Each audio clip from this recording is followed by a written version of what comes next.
50 may be the new 40, but 90 remains 90. Better than anyone today, Dame Joan Collins knows it. As she awakens this morning in the exquisitely draped, Marie Antoinette-style boudoir of her Belgravia flat, it is to the realization that on Tuesday, her very big birthday, really did happen and she is now officially Britain's best-loved nonagenarian.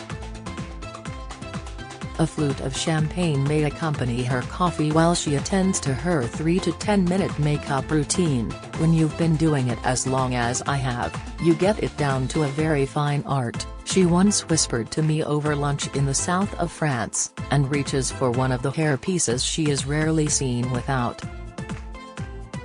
I've always had problems with my hair, she shrugged.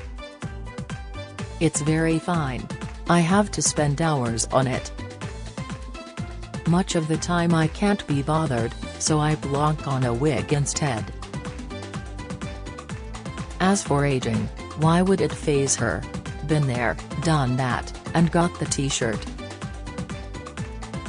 The entire world knows how old I am, she pointed out 3 decades ago when she hit the big 60, the milestone every woman dreads. So what would be the point in lying about it? Despite the mileage clocked, the triumphs and tragedies sustained, the many marriages and flings survived and the overcoming of endless fallout both financial and emotional, this indomitable vixen and author of more than 20 novels, memoirs and beauty guides still exudes more energy, flair and determination than most actresses half her age. Haven't you always believed, as I have, that she should have been a much bigger star? In the league of Jane Mansfield, say?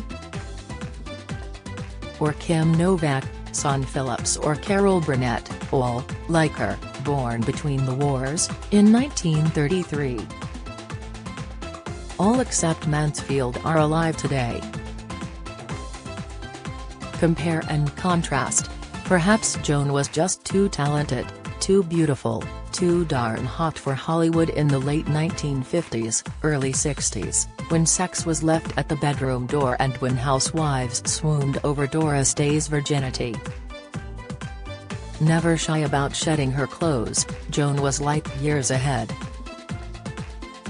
By the time her spotlight swiveled, it should have been too late.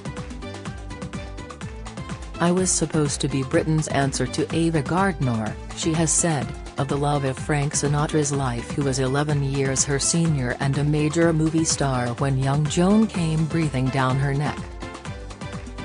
The critics said I was exotic, smoldering and sexy. They called me a coffee bar Jezebel. When we discussed the movie industry, she was scathing of so-called modern competition. Where are the Ava Gardners, the Liz Taylors and the Marilyn Monroes now? She scoffed. There isn't a female acting in Hollywood today who has an iota of their star quality. As for the men, I've worked with the best.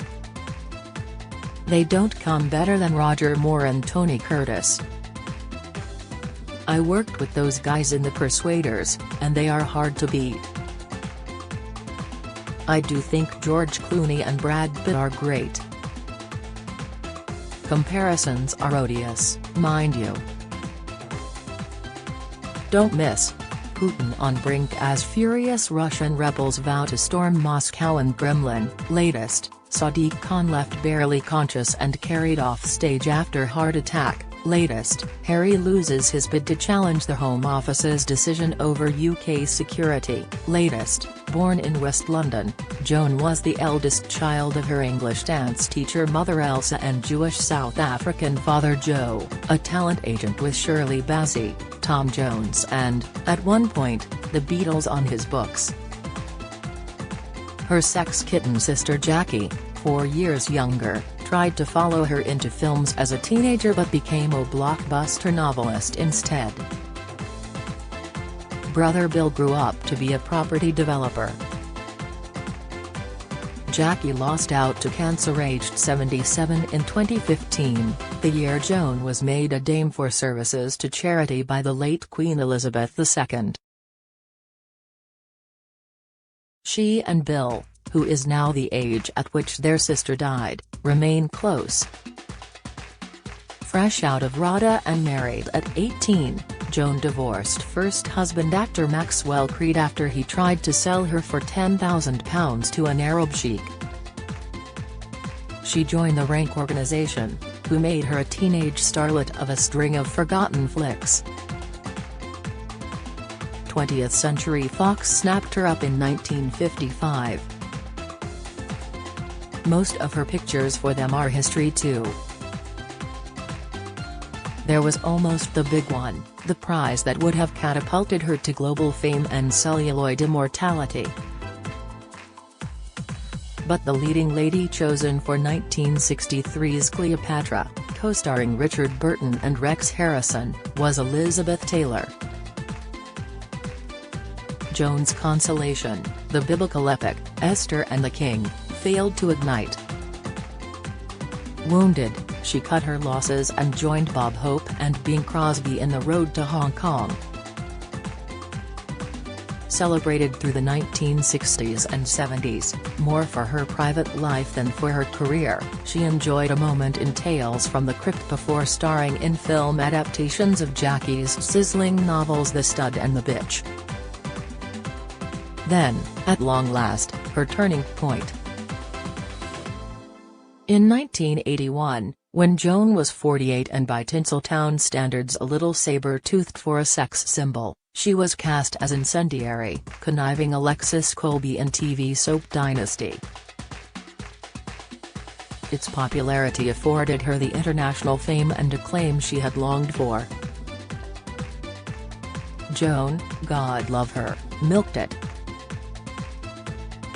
That bubble did not burst for almost a decade. The profile it secured her has never waned. About that private life, I got to hear about it point blank on several occasions. Our first encounter was in May 1987, when I found myself seated beside her on an ice-bound flight. She was miserable, she confided, having just split from fourth husband Peter the Swede Holm. Husbands 2 and 3 were actor-singer Anthony Newley, and record company executive Ron Cass. By now a mother of 3, Tara and Alexander, with Newley, and Katiana, with Cass, she was on her way to hang out with Rod Stewart.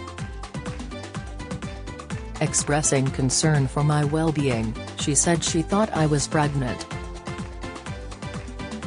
"Trust me," she said, "I can always tell.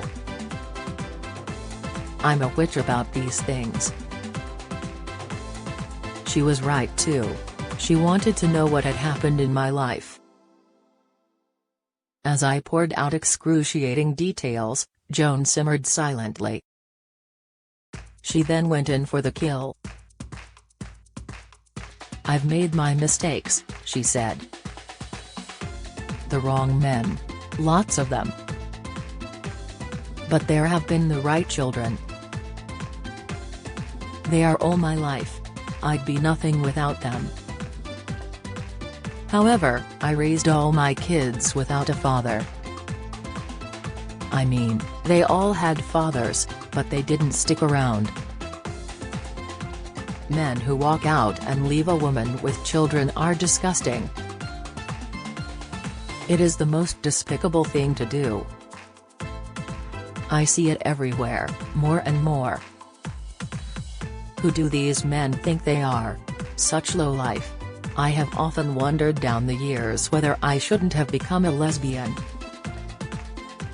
20 years later, back on the Côte d'Azur in Le Club 55, we discussed men again, this time in the company of fifth husband Percy, 32 years her junior and the one about whom she famously joked about their age difference: "If he dies, he dies." That year, she was 74 years old, and a grandmother. Perfectly attired, dripping diamonds. Close up, I studied her. Her face, neck and décolletage were porcelain pale. They had not seen the sun, she said, for half a century. The rest of her was mahogany. She let me touch her. No knives, she said sternly.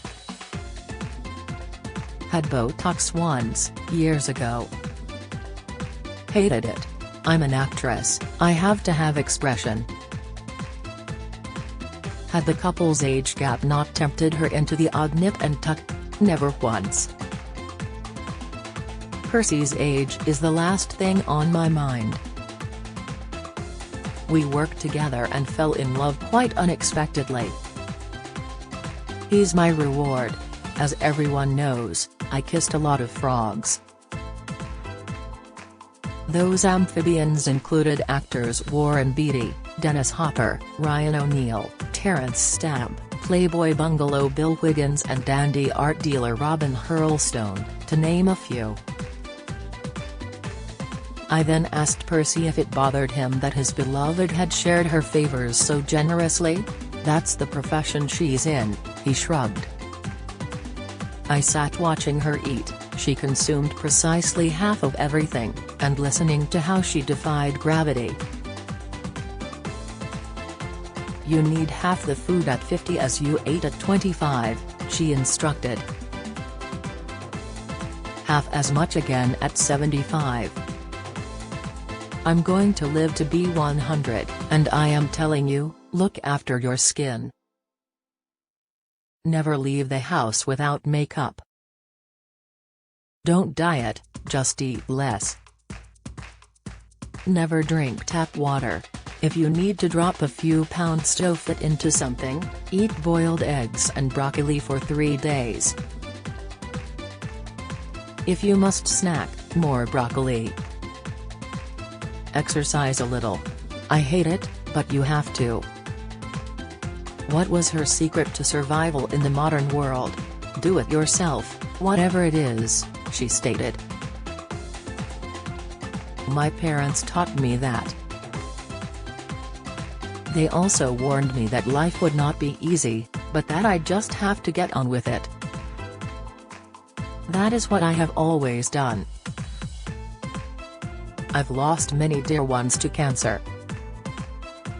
Several were diagnosed with it right after they'd been through a terrible shock or had dreadful things happen to them. My advice, for what it's worth, get over it. Whatever it is, don't brood. Be resilient. Never think about what might have been. Play the cards you've been dealt. Any day now could turn out to be your last.